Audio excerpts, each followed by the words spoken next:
मुख्यमंत्री रेखा गुप्ता ने आजादपुर में आधुनिक डीटीसी बस टर्मिनल का उद्घाटन किया और नई इलेक्ट्रिक बसों को हरी झंडी दिखाई। इस अवसर पर दिल्ली के परिवहन मंत्री डॉक्टर पंकज कुमार सिंह भी मंच पर मौजूद रहे। इस नए टर्मिनल के शुरू होने से दिल्ली में सफर करने वालों को बेहतर सुविधाएं मिलने की उम्मीद है।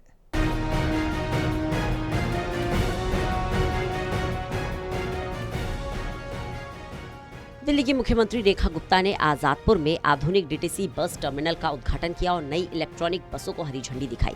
मुख्यमंत्री रेखा गुप्ता ने कहा कि ये सिर्फ सरकार की उपलब्धि नहीं बल्कि जनता के एक एक वोट की ताकत का परिणाम है। दिल्ली में रोजाना विकास कार्य हो रहे हैं। पिछले 8 महीने में ही 1400 से ज्यादा नई बसें चालू की गई, जबकि पिछली सरकार 11 साल में मात्र 2000 बसें ही ला पाई। मुख्यमंत्री ने कहा कि पिछले शासन ने न कूड़े के पहाड़ पर काम किया, न प्रदूषण पर ध्यान दिया। यहाँ तक कि प्रधानमंत्री के एक पेड़ माँ के नाम अभियान पर भी उन्होंने काम नहीं किया।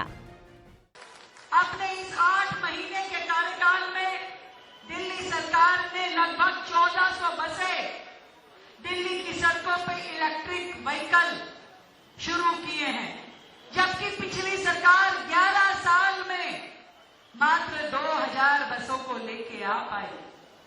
दिल्ली में जिस तरीके से प्रदूषण की समस्या रोजाना बढ़ रही थी, पिछली सरकारों ने कभी न कूड़े के पहाड़ों पर काम किया, न टूटी सड़कों को बनाया, न गड्ढे, डस्ट मिटिगेशन इत्यादि विषयों पर काम किया। यहां तक कि जब देश के प्रधानमंत्री आदरणीय नरेंद्र मोदी जी ने मां के नाम पेड़ लगाने का आह्वान किया तो दिल्ली सरकार में बैठे लोगों ने उस आह्वान में कभी जुड़ने का काम किया ही नहीं। मुख्यमंत्री रेखा गुप्ता ने अपने संबोधन में आगे कहा कि उनकी सरकार इश्तेहार पर नहीं काम पर विश्वास रखती है। 2 दिन पहले 50 बसें शुरू की गई थी और आज फिर 40 बसों को जनता को सौंपा गया है। उन्होंने ऐतिहासिक निर्णयों की चर्चा करते हुए कहा कि वर्षों से नुकसान में चल रही डीटीसी अब अपने पैरों पर खड़ी होगी।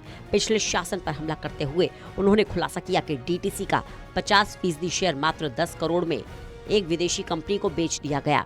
बाद में वो 1 रुपए में आगे बेचा गया। उन्होंने वादा किया डीटीसी अपने अधिकारों के साथ फिर मजबूत होगी, सभी मालिकाना ताकतें वापस लाई जाएंगी और बाकी डिपो और सभी आईएसबीटी को नए और आधुनिक तरीके से विकसित किया जाएगा।